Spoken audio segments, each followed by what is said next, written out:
नमस्कार दोस्तों, स्वागत है आपका हमारे चैनल किसान डेयरी फार्म में। दोस्तों, इस वीडियो में हम बात करेंगे कि पशुपालन लोन कैसे मिलता है, उसका क्या प्रोसेस होता है, मतलब आपको कहां से अप्लाई करना है और क्या उसकी स्टेप बाय स्टेप आपको बताएंगे कहां से क्या करना है, क्या डॉक्यूमेंट चाहिए, पूरी प्रक्रिया बताएंगे। तो अगर आप चैनल पर नए हैं तो चैनल को सब्सक्राइब करें और अपने दोस्तों किसान भाइयों के साथ शेयर करें ताकि वो भी पशुपालन संबंधित लोन के बारे में जान सके, गाय भैंस पर लोन किस प्रकार लिया जा सकता है। तो दोस्तों, पशुपालन लोन से संबंधित जानकारी। देश में बढ़ती बेरोजगारी को देखते हुए सरकार तरह तरह की योजनाओं का आरंभ करती रहती है। ऐसे ही एक योजना आरंभ के अंदर सरकार द्वारा की गई जिसका नाम पशुपालन योजना दिया गया है। इस योजना का पात्र खासकर उन लोगों को दिया जाएगा जो पशुओं का पालन कर अपने जीवन यापन करते हैं। ऐसे लोग जो सहायता प्रदान करने के लिए केंद्र सरकार ने इस स्कीम को सभी राज्यों में लागू किया है। तो दोस्तों, पहले तो पशुपालन जो लोन स्कीम है वो प्रत्येक राज्य में लागू है। स्कीम का नाम अलग अलग हो सकता है, लेकिन पशुपालन के लिए गाय भैंस के ऊपर और उनके पालन के लिए आप लोन ले सकते हैं इंडिया में, अगर आप किसी भी राज्य से संबंध रखते हैं तो। पशुपालन योजना 2023-24 क्या है? देश के ग्रामीण क्षेत्रों में रहने वाले ज़्यादातर लोग पशुपालन एवं कृषि जैसे रोजगार पर निर्भर रहते हैं, लेकिन कुछ लोग ऐसे भी होते हैं जिनकी आर्थिक स्थिति बहुत अधिक खराब होती है। गरीब वर्ग के लोग ही पशुपालन करते हैं। पैसों की समस्या के चलते वह पशुओं को नहीं पाल पाते क्योंकि पशुओं के रहने व चारे के लिए उनके पास पर्याप्त धन नहीं होता, जिसके कारण वह या तो उन पशुओं को बेच देते हैं या उन्हें आवारा छोड़ देते हैं, जिससे देश में आवारा पशुओं की तादाद बढ़ती जा रही है। जिसे देखते हुए सरकार ने कुछ नियम के साथ इस योजना के तहत बैंकों को आदेश दिए हैं कि पशुपालन के लिए भी लोन उपलब्ध कराया जाए ताकि लोगों को सहायता प्रदान की जाए तथा वे पशुपालन के प्रति अपनी दिलचस्पी दिखा सकें।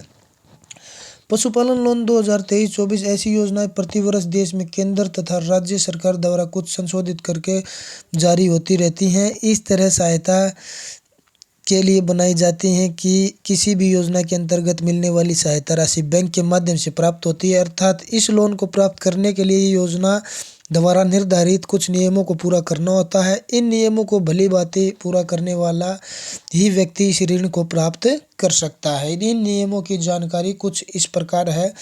दोस्तों, कृषि विभाग के उप संचालक से संपर्क करें।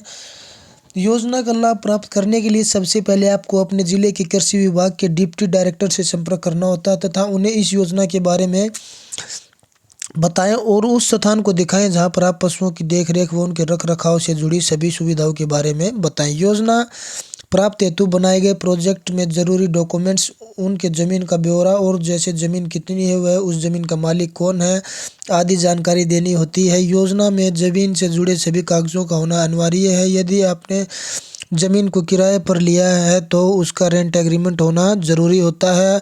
आपका कितना खर्च आ रहा है, आप उसमें कितना धन लगा रहे हैं, इसके बारे में जानकारी देनी होती है। बैंक में आप कितना ऋण प्राप्त करना चाहते हैं, ऋण किस पशुपालन योजना के अंतर्गत लेना चाहते हैं, ऋण लेने वाले व्यक्ति के पास जाति प्रमाण पत्र होना अति आवश्यक है। तो इसमें दोस्तों आपको जो प्रोजेक्ट रिपोर्ट देनी होती है उसके बाद में, क्योंकि पशुपालन के लिए अनेक योजनाएं हैं, तो आपको ये बताना होगा कि आप कौन सी योजना के तहत कितना लोन ले रहे हैं पशुपालन डेयरी फार्मिंग के लिए। दोस्तों, बैंक द्वारा मांगे गए जो दस्तावेज होते हैं वो आपको बता देते हैं। जो डॉक्यूमेंट्स मांगते हैं इन रिपोर्ट के अलावा, प्रोजेक्ट रिपोर्ट वगैरह के अलावा, वो खुद के डॉक्यूमेंट्स होते हैं। बैंक की पासबुक, पहचान पत्र और आधार कार्ड होता है और पैन कार्ड होता है। पासपोर्ट साइज़ की फ़ोटो होती है जो बैंक डॉक्यूमेंट्स के रूप में आपके मांग सकता है। ठीक है।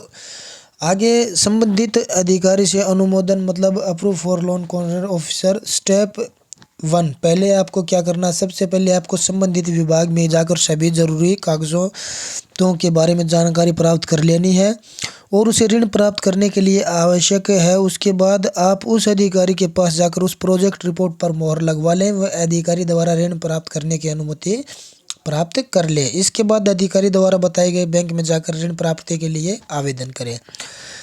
आगे फिर ऋण प्राप्ति के लिए अधिकारी द्वारा बताए गए बैंक में जाएं और वह उस प्रोजेक्ट रिपोर्ट के बारे में बैंक अधिकारी को समझाएं। वह आपके प्रोजेक्ट तथा डिप्टी डायरेक्टर के हस्ताक्षर व मोहर को देख ऋण पास कर देगा तथा ऋण में निर्धारित की गई राशि आपको आपके बैंक खाते में डाल दी जाएगी। यदि आप आरक्षित वर्ग से आते हैं तो आपको आरक्षित वर्ग में अंतर्गत सरकार द्वारा निर्धारित अनुदान यानी सब्सिडी भी प्रदान की जाएगी। तो इसके लिए प्रोसेस होता है वेरिफिकेशन का, जिसमें आपका सिबिल स्कोर ठीक होना चाहिए। आप पहले किसी बैंक से डिफॉल्टर नहीं होने चाहिए। अगर आपको कुछ और जानकारी चाहिए तो कमेंट कर सकते हैं।